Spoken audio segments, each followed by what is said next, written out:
Welcome back, folks, to more Let's Play the Infectious Madness of Dr. Dekker. In the last episode, Dr. Dekker had Claire's husband's fling, I guess, in the basement somewhere. Bryce saved her, and Claire didn't kill her, so good for those two, I guess. Anyway, it's time for Elin. So, hello, Elin. I'm fine. Work's fine. Hilda's fading fast. Terry's... Terry. Oh, you'd be pleased to know I don't have the locket anymore. I gave it back. All of it. Every single keepsake. Well, that's good. That's good. How is Hilda, by the way? Hilda's nearing the end. She's been sleeping a lot, not eating much. She hasn't been that argumentative either. Although, she did give me a vicious scratch yesterday. Okay, why did she scratch you? It was nothing. I was just trying to give her meds. It's hard, you know? I'm trying to help her, but she keeps fighting me. It'll be better after she's seen her daughter.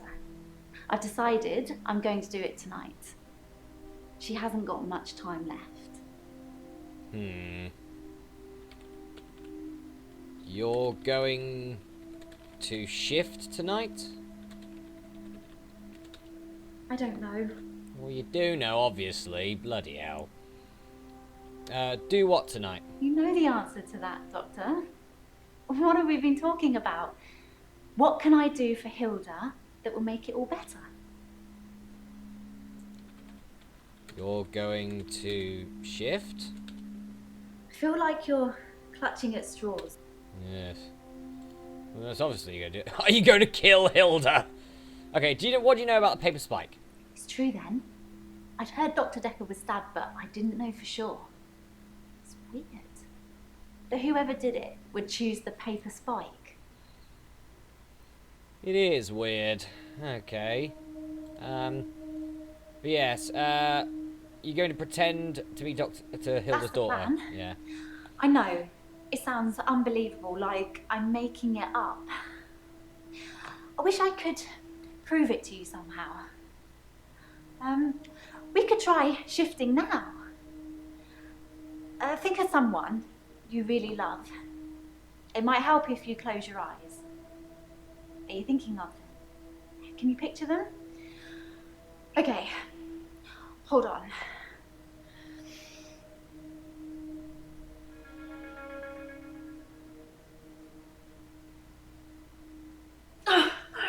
Sorry, I don't think it's going to work.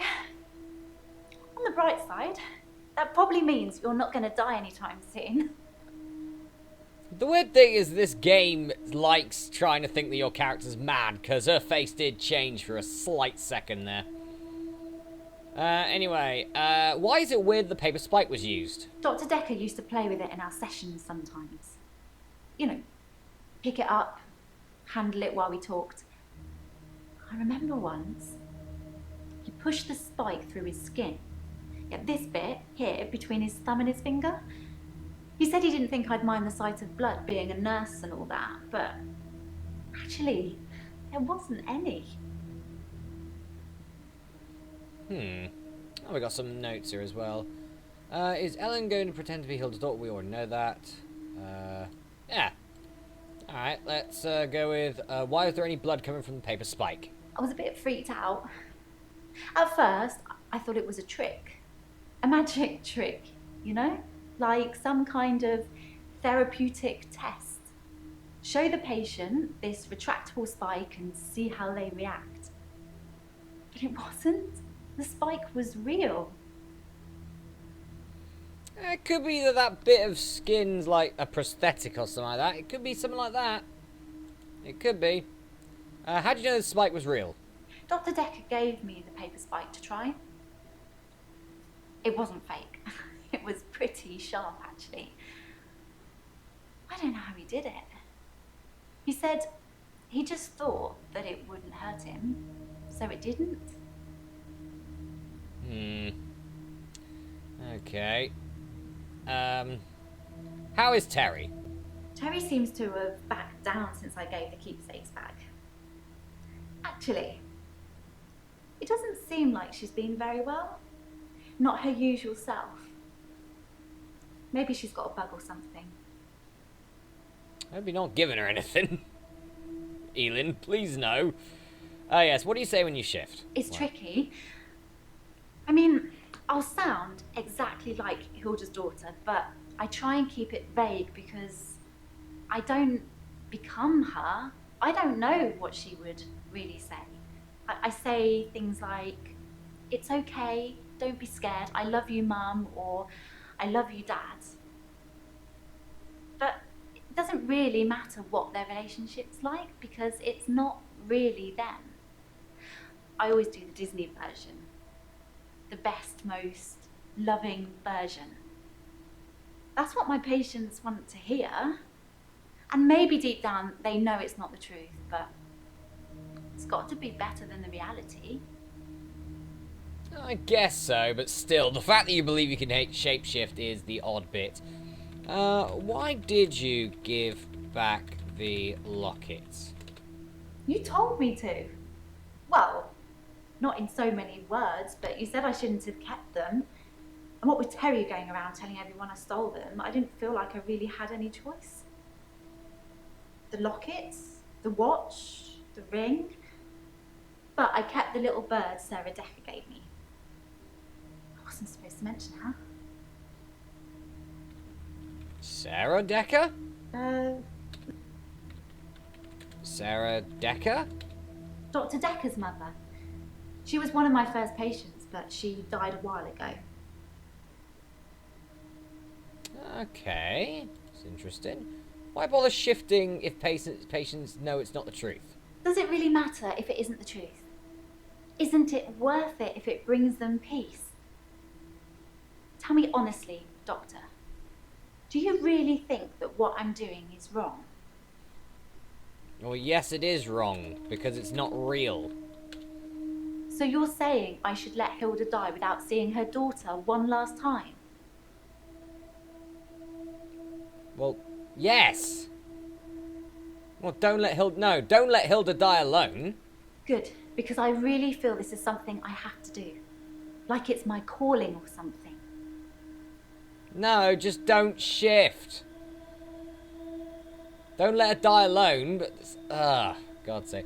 Mary, oh, God's sakes. Okay, here we go. More flirting coming up. Hello, Mariana. I'm okay. Thanks for asking. It's rent day, and I always feel a little blue on rent day. Okay, rent day? Rent day is the day I pay rent to my landlady. Yeah, I guess everyone probably feels a bit like that when it comes to rent day. It's like, oh, all this money I have. Oh, no, there it goes. No, just to stay somewhere. Ugh. Do you know anything about the paper spike? Dr. Dekker used to put my checks on that thing. I guess someone thought they weren't getting value for money. Okay. Checks? I actually don't have a lot of money. Sometimes a therapy check would bounce, but Dr. Dekker would be okay with it. Oh, my checks are fine though, don't worry. Best check the bank accounts. Do you have money problems, yes? I'm not broke. Men buy me drinks at bars though. Sometimes I'll get away with not paying at restaurants. Isn't that how it is for everybody? No! That isn't how it is. Body. Buy your own shit. It's just good manners to accept when someone offers to buy you a drink. I'm a very good-natured girl. It may be good manners, but there's a limit to it, I think. You know, you got to think, sort of like, what are they getting out of it? Sometimes it's just good manners, they're going to do that. Other times, not so much. That's essentially what you got to be careful about when it comes to that. You really do. How often do you go to bars and restaurants? I mainly like drive-thrus. I don't like crowds, and I find it difficult to stay in the same place for too long. I guess I'm a fidget. Same here. Finally have something in common. You just like crowds but visit nightclubs. Yeah, that's true. Crowds at nightclubs and bars are different. The lights are dim. You can slink around without attracting too much attention. Okay. Why slink? Sometimes I'll kiss a guy in a club, and then he just follows me. Wherever I go. It's creepy. Yes, indeed. I don't Yeah. want everyone seeing that. Be careful who you kiss, I guess. You know, I mean, there are some guys that are just utter creeps. You know? It's like, oh, they pay attention to me. They obviously love me and blah, blah, blah. And, bloody hell. There's those people that have nice guy syndrome, you know, and things like that. And that's pretty frustrating for someone who's just, you know, not that. Ugh. Where do people follow you? They follow me. Wherever I go. Anywhere. Where do you think they follow me, Doctor? To the beach? I don't know about that. No. Okay, so yeah, have you had any more blackouts? I've had no blackouts, and I haven't been to the beach since our last session. But I think I will today. Do you want to come with me to the beach? No, not really. Maybe someone should come with you to the beach. Yes. Doctor, I think you're getting a little anxious. If you ever wanted to visit the beach, you can just turn up. It's not mine. Just on the case of it could be that, you know, if someone went to the beach with you, and if you did have a blackout, at least they'll be able to know what happened. You know, unless it happens to everyone, that is. Before you mentioned something beautiful in the sea. Yes, you did. You've got a good memory, Doctor. Let's talk dreams. Sometimes I'll dream about a light. Deep in the ocean somewhere. I head towards it because it's warm and glowing like a beacon. And when I'm at the bottom, it's the most beautiful thing. Like a welcoming sun. Like I'm home. And then I wake up.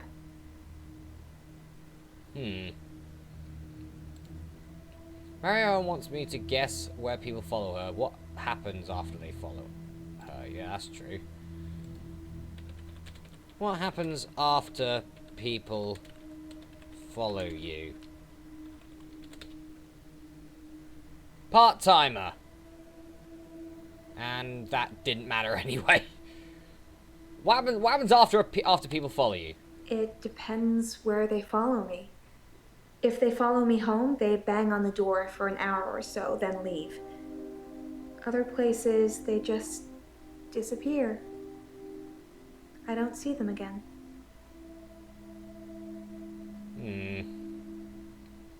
Don't really like that. Well, you have found all the key points of Mariana, so that's a good thing. What do you mean they disappear? Well, they don't just disappear into thin air. I think they return to the place I found them. But I've not run into the same person twice. Well, it could be the case that you live in sort of like a very touristy kind of town or city or something. It could be the case that you don't find the same person twice after a while. That's fair enough. Why a beacon? It's so beautiful. It calls me. It's like I'm in a trance. What does the dream mean, Doctor?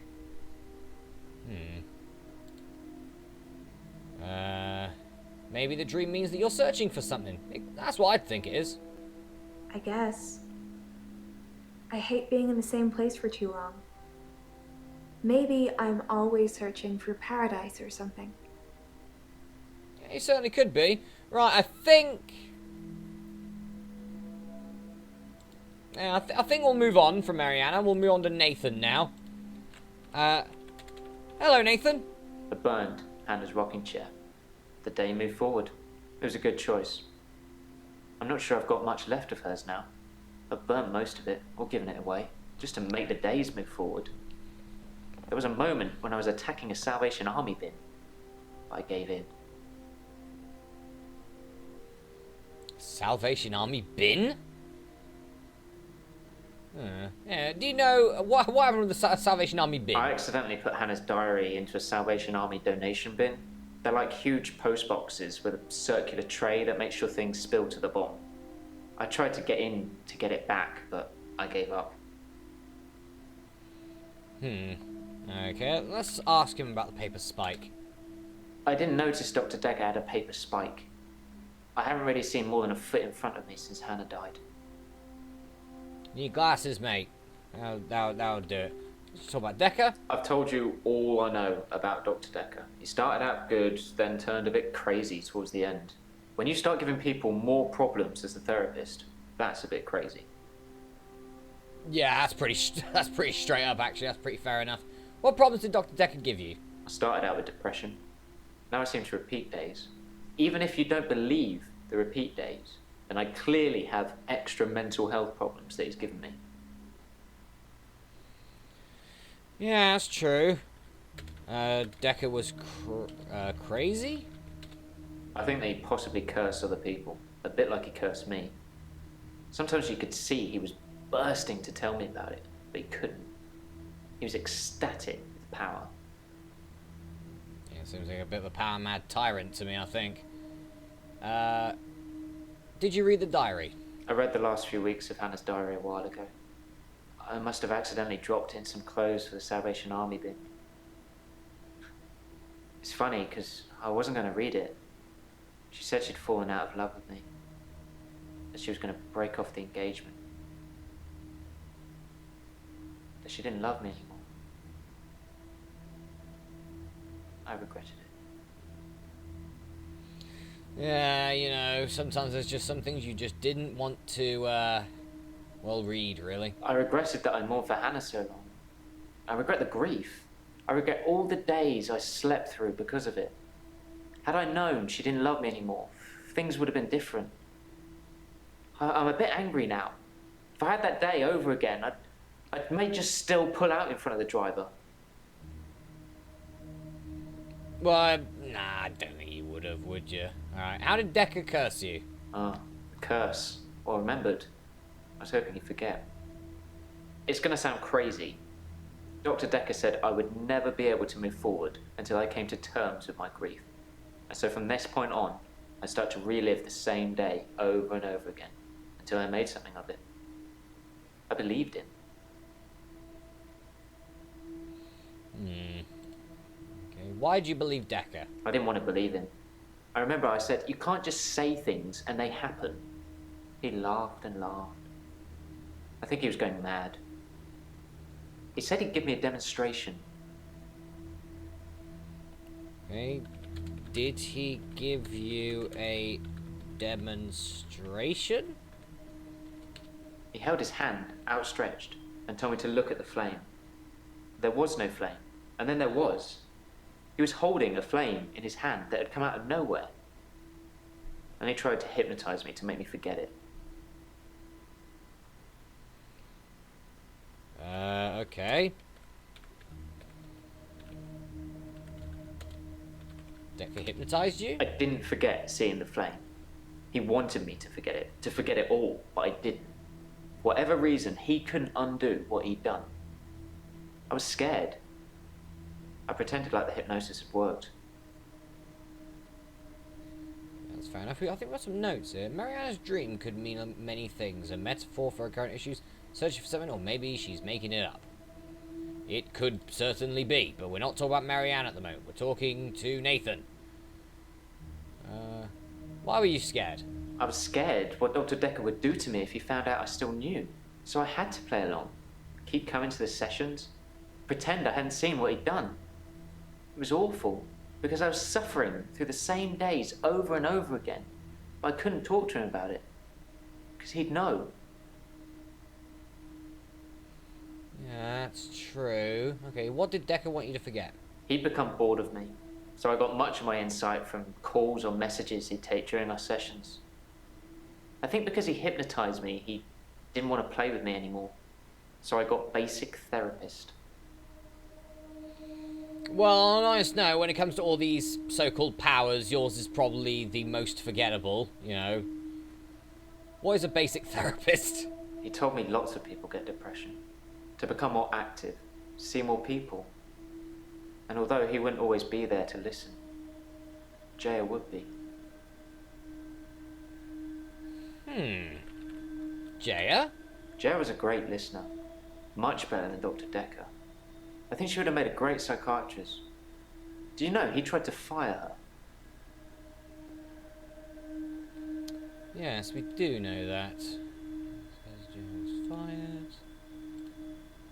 Yes, Dekker fired Jaya. We do know about this, but... Yeah, he fired her. Jaya told me about it. You should ask her. Yes, I certainly should about that. Should we talk about Hannah? Can we maybe not talk about Hannah anymore? And thanks for the dating advice, by the way. Okay, cool. Did you follow my dating advice? I signed up for a dating website. It's a bit easy, to be honest. If I message something they don't like, I change it when the day replays. It's not very honest. Okay. What isn't honest? If I'm being honest, I'd probably rather ask out one of the patients I've seen here. The friendly redhead, with the accent. Oh, God. Mariana. Did you kill Dr. Dekker so you would have to suffer through repeat days? I didn't kill Dr. Dekker. I wanted to be as far away from him as possible. I don't know who did. Okay. Right, let's have a chat with Jaya, shall we? Last one. We are going to kick off with something like, Dekker fired you? I honestly think that you're curing me with all this grief counselling. You know, we don't really have to talk about Dr. Dekker from now on if you don't want to. We had a connection, but it's gone now.